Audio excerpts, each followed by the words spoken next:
नमस्कार दोस्तों, स्वागत है सभी का धर्मवाला चैनल पे। दोस्तों, आज की क्लास में करने वाले हैं समान अध्ययन जीके जीएस के महत्वपूर्ण क्वेश्चन आंसर जो कि विभिन्न परीक्षा में आए हुए हैं। क्लास को बिना इसके लिए लास्ट तक जरूर देखें। चैनल पर पहली बार आए तो चैनल को लाइक शेयर सब्सक्राइब करें। आज का पहला सवाल, निम्न में कौन सा एंजाइम लार में पाया जाता है? कौन सा एंजाइम लार में पाया जाता है? पेप्सिन, ट्रिप्सिन या फिर टाइलिन या फिर काइमोट्रिप्सिन। लार में पाया जाता है कौन सा? टाइलिन। टाइलिन पाया जाता है। वह प्रक्रिया जिसके द्वारा मनुष्य श्वास ग्रहण करता है तथा छोड़ता है वह क्या है? श्वसन क्रिया, श्वास क्रिया, फिर श्वसन या फिर निश्वासन। कौन सा है? वह प्रक्रिया जिसके द्वारा मनुष्य सांस को लेता है और सांस को छोड़ता है वह है श्वासोच्छ्वास क्रिया, जिसे रेस्पिरेशन कहते हैं। श्वासोच्छ्वास क्रिया। ऊर्जा उत्पादन के लिए कोशिका प्राय किसका उपयोग करती है? अमीनो अम्ल का, ग्लूकोज का, वसा अम्ल का या सुक्रोज का। ऊर्जा उत्पादन के लिए कोशिका जो प्रयोग करती है किसका? ग्लूकोज का। ग्लूकोज का। किस अभिक्रिया द्वारा पौधों में ऑक्सीजन बाहरी वातावरण से कोशिकाओं में पहुंचता है? किण्वन के द्वारा, विसरण द्वारा, दहन द्वारा, प्रकाश संश्लेषण के द्वारा। पौधों में ऑक्सीजन जो बाहरी वातावरण से कोशिका में पहुंचती है, ये पहुंचती है विसरण के द्वारा। विसरण के द्वारा। श्वसन की अभिक्रिया में खाद्य पदार्थों की परिणति क्या होती है? विघटन, दहन, परिवर्तन या संश्लेषण। ये क्या होती है? श्वसन अभिक्रिया में खाद्य पदार्थ की परिणति होती है, किस रूप में होती है? विघटन के रूप में, दहन के, परिवर्तन या संश्लेषण के रूप में होती है। विघटन परिणति क्या होती है? विघटन के रूप में, विघटन के रूप में होती है। अलग चलते हैं।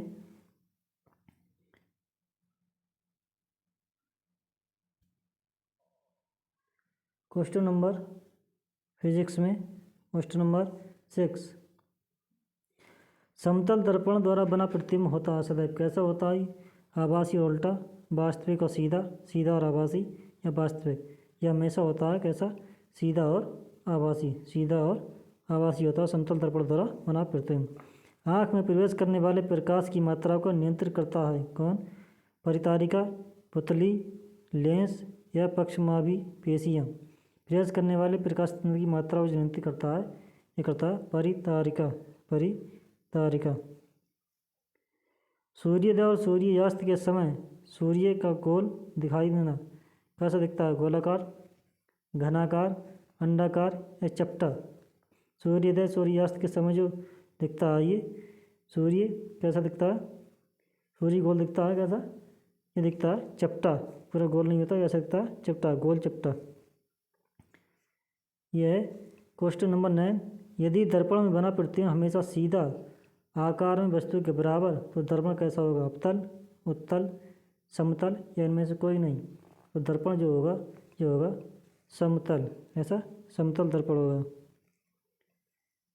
समतल दर्पण के द्वारा बना प्रतिबिंब होता है वास्तविक, काल्पनिक, उल्टा या इनमें से कोई नहीं।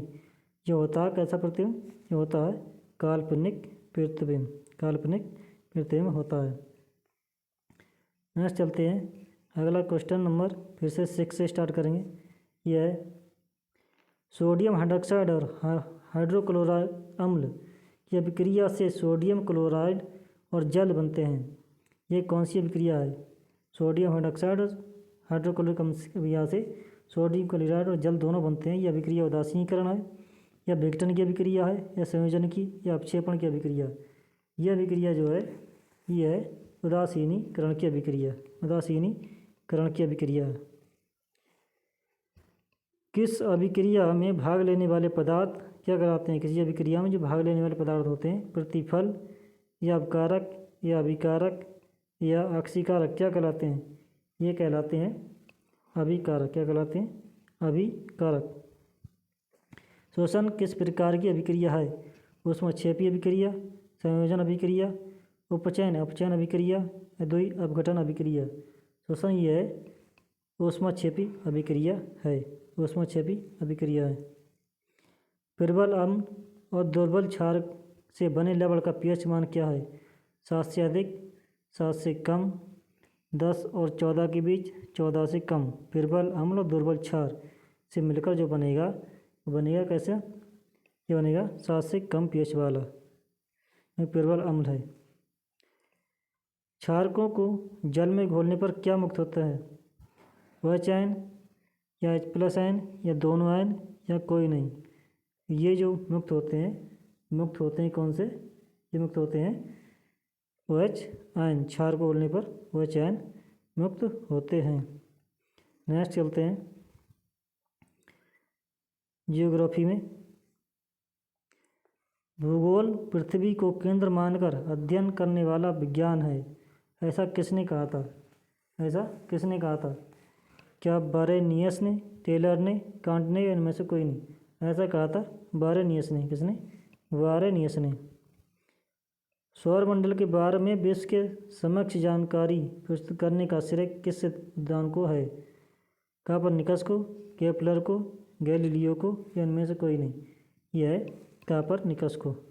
कापरनिकस को। सूर्य के चारों ओर घूमने वाले खगोलीय पिंड क्या कहलाते हैं? ग्रह, उपग्रह, पुच्छल तारा या सभी? ये कहलाते हैं ग्रह। क्या कहलाते हैं? ग्रह। भूगोल का अध्ययन, भूगोल भूतल का अध्ययन है ऐसा किसने कहा था? बारेनियस, टेलर, कांट या कार्ल रिटर? भूगोल भूतल का अध्ययन है, ये किसने कहा था? ये कहा था टेलर ने। इसने टेलर ने कहा था। सौरमंडल में कुल कितने ग्रह हैं? 12, 10, 9 या 8? सौरमंडल में कुल ग्रह जो हैं वो हैं 8। कितने? 8। आगे चलते हैं। नेक्स्ट सब्जेक्ट कौन सा? पॉलिटी। पॉलिटी में क्वेश्चन नंबर 6 है।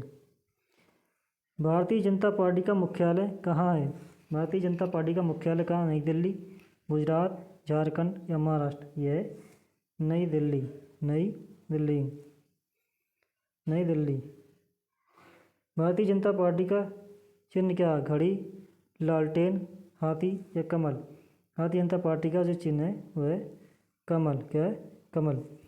आम आदमी पार्टी की स्थापना कब हुई? 15 अक्टूबर 2012, 26 नवंबर 2012, 17 दिसंबर 2013 या अन्य? आम आदमी पार्टी की स्थापना जो हुई थी ये हुई थी 26 नवंबर 2012 को। भारत का पहला विधि और न्याय का मंत्री है? अशोक कुमार सेन, हंसराज खन्ना,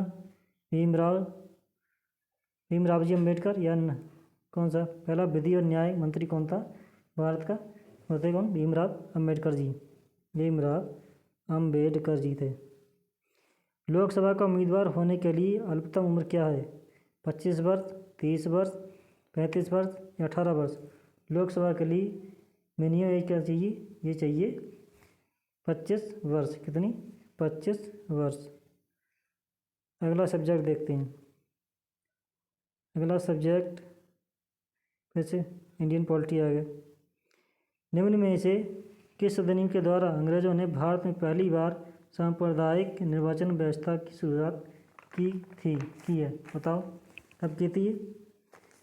भारतीय परिषद अधिनियम 1919, भारतीय परिषद अधिनियम 1861, भारत शासन अधिनियम 1909, भारत शासन अधिनियम 1892। ये शुरू की थी कब? ये शुरू की थी भारत शासन अधिनियम 1909 में। भारत शासन अधिनियम 1909 में।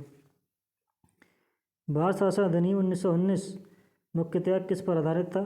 मॉन्टेग्यू चेम्सफोर्ड सुधार, Ramsay MacDonald award, Nehru report या मार्ले मिंटो रिपोर्ट के आधार पर? भारत शासन अधिनियम 1919 जो आधारित था ये था किस पे? मॉन्टेग्यू चेम्सफोर्ड सुधार पे। मॉन्टेग्यू चेम्सफोर्ड सुधार पे। भारत में ब्रिटिश शासनकाल की अवधि में बनाए गए निम्न अधिनियमों में से किसे निक्षेपण अधिनियम के नाम से जाना जाता है? निक्षेपण अधिनियम मतलब डिवोल्यूशन रूल के नाम से। भारतीय परिषद अधिनियम 1909, भारत शासन अधिनियम 1858, भारत शासन अधिनियम 1919, भारतीय परिषद अधिनियम 1861। यह था किसमें? भारत शासन अधिनियम 1858। भारत शासन अधिनियम 1858। योग्यता के आधार पर भर्ती का विचार सर्वप्रथम किस में व्यक्त किया गया था? इसे लिंकटन आयोग, ली आयोग, मैक्सवेल समिति या मैकाले समिति में? ये किया गया था मैक्सवेल समिति में। मैक्सवेल समिति में। निम्न में से किस अधिनियम के द्वारा प्रांतों में आंशिक उत्तरदायी सरकार की स्थापना की गई? भारतीय परिषद अधिनियम 1892, भारत शासन अधिनियम 1935, भारतीय परिषद अधिनियम 1892, भारत शासन अधिनियम 1919। इसमें कब की गई थी अधिनियम के द्वारा प्रांतों में आंशिक उत्तरदायी सरकार की स्थापना? ये की गई थी भारत शासन अधिनियम 1919 के द्वारा। अगला सब्जेक्ट इकोनॉमी क्वेश्चन नंबर 6 देखते हैं। जीडीपी पर कैपिटल के आधार पर सबसे पहले स्थान कौन सा देश है? लग्जमबर्ग, संयुक्त राज्य अमेरिका, कतर या अन्य? ये कौन सा है? ये है कतर। जीडीपी में पर कैपिटल इनकम सबसे पहले है कौन सा? कतर। भारत में उच्चतम मानव विकास सूचकांक किस राज्य में है? उच्चतम मानव विकास सूचकांक जो है सर्वाधिक किस राज्य में है? यह है केरल में। केरल में। निम्न में से कौन से देश में मिश्रित अर्थव्यवस्था है? मिश्रित अर्थव्यवस्था बताना। अमेरिका में, भारत में, चीन में या रूस में? मिश्रित अर्थव्यवस्था जो है इसकी है वह भारत की है। आर्थिक क्रियाओं का उद्देश्य होता है दोनों, जीविकोपार्जन या मनोरंजन या यह भी, इनमें से कोई नहीं। आर्थिक क्रियाओं का उद्देश्य जो होता है वह क्या होता है? ये होता है जीविकोपार्जन।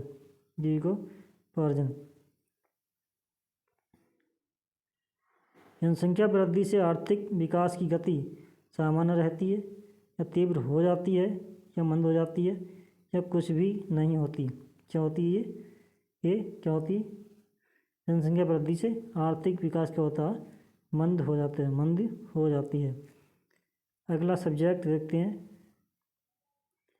History question number 6। अंग्रेजों ने फूट डालो और शासन करो की नीति कब अपनाई? 1877 में बाद, 1833 ईस्वी के बाद, 1858 ईस्वी के बाद या 1799 ईस्वी के बाद? ये अपनाई थी उन्होंने 1858 ईस्वी के बाद। 1858 के बाद फूट डालो राज करो की नीति अपनाई थी। इंग्लैंड में गृहयुद्ध कितने वर्षों तक चला? 4 वर्ष, 7 वर्ष, 2 वर्ष या फिर 10 वर्ष? ये चला था 7 वर्ष या 7 वर्ष। आर्य भारत में कहाँ से आए थे? पश्चिमी एशिया से, पूर्व एशिया से, केंद्र एशिया से या दक्षिण एशिया से? ये आए थे कहाँ से? पूर्व एशिया से। किस अवधि में रामायण और महाभारत की रचना हुई थी? सिंधु घाटी अवधि में, द्रविड़ अवधि में, वैदिक अवधि में या आर्य अवधि में? ये रचना हुई थी ये हुई थी आर्य अवधि में। रामायण महाभारत की अवधि आर्य अवधि में हुई थी। गुप्त समाज की स्थापना किसने की थी? हर्षवर्धन ने, चंद्रगुप्त ने या समुद्रगुप्त ने या ब्रह्मगुप्त ने? ये की थी किसने? ब्रह्मगुप्त ने। गुप्त समाज की स्थापना ब्रह्मगुप्त ने की थी। अगला सब्जेक्ट देखते हैं कंप्यूटर क्वेश्चन नंबर 6 से। दोस्तों क्लास अगर आपको अच्छी लग रही है तो लाइक शेयर जरूर करें और चैनल पर पहली बार आए तो चैनल को सब्सक्राइब करें। कंप्यूटर साक्षरता दिवस कब मनाया जाता है? 5 दिसंबर, 14 दिसंबर, 22 दिसंबर या 2 दिसंबर? कंप्यूटर साक्षरता दिवस मनाया जाता है 2 दिसंबर को। सीपीयू का पूरा रूप क्या है? Central processing unit, central problem unit, central processing union या इनमें से कोई नहीं? यह है सेंट्रल प्रोसेसिंग यूनिट। इनमें से कौन सर्च इंजन नहीं है? गूगल, याहू, बाइडू या वोल्फ्राम अल्फ़ा? सर्च इंजन नहीं है। ये कौन सा नहीं है? यानी वोल्फ्राम अल्फ़ा। निम्न में कौन इनपुट इकाई है? माउस, कीबोर्ड, स्कैनर या इनमें से सभी? इनपुट इकाई जो है यह है इनमें से सभी। माउस, कीबोर्ड और स्कैनर तीनों। 1 किलोवाट यानी केबी कितने बाइट के बराबर होती है? 1024 बाइट के, 1024 मेगाबाइट, 1024 गीगाबाइट? इनमें से कोई नहीं। 1 किलोबाइट जो होता है ये होता है किसके बराबर? 1024 बाइट के बराबर। 1024 बाइट के बराबर होता है। दोस्तों आज का क्लास आपको उम्मीद करता हूँ अच्छा लगा हो। क्लास पसंद आए तो लाइक शेयर जरूर करें और चैनल पहली बार आए हैं तो चैनल को सब्सक्राइब करें। क्लास में जुड़े रहने के लिए, क्लास देखने के लिए थैंक यू, धन्यवाद। Best of luck.